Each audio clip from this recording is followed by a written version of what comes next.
Zoom Express. C'est l'une des conséquences de la crise inédite qui secoue le transport maritime mondial. Les grandes compagnies maritimes qui desservent le Maroc commencent à ne plus honorer leurs escales marocaines, notamment le port de Casablanca.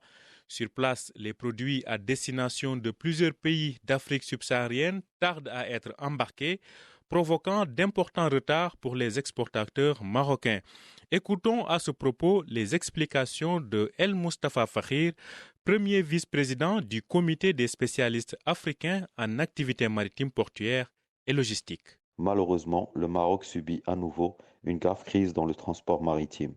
Après la hausse vertigineuse des taux de fret maritime avec l'Asie, qui a impacté négativement ses importations de matières premières et en fait flamber les prix de certains produits de base, le Maroc est à nouveau victime de pratiques opportunistes des lignes régulières maritimes étrangères qui nuisent principalement à ses exportations cette fois-ci. En effet, on constate que de plus en plus d'armateurs étrangers ont recours à ce qu'on appelle le blank sailing, qui consiste à annuler les escales de leurs navires dans les ports marocains et qui doivent relier ensuite les ports d'Afrique de l'Ouest.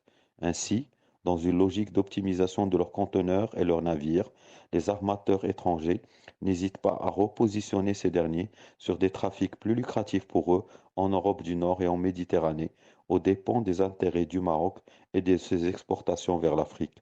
Pour faire face à ce nouveau diktat des armateurs étrangers, le Maroc doit au plus tôt disposer de sa propre flotte stratégique de conteneurs et de navires porte-conteneurs. Il est à noter que depuis la disparition du pavillon national au début des années 2010, le Maroc dépend entièrement des armateurs étrangers pour ses échanges commerciaux par voie maritime, ce qui n'est pas sans conséquence sur les exportations vers les destinations subsahariennes de produits marocains, surtout qu'actuellement le transport terrestre commence à faire peur aux opérateurs économiques avec la recrudescence des attaques contre les transporteurs dans la région sahélienne.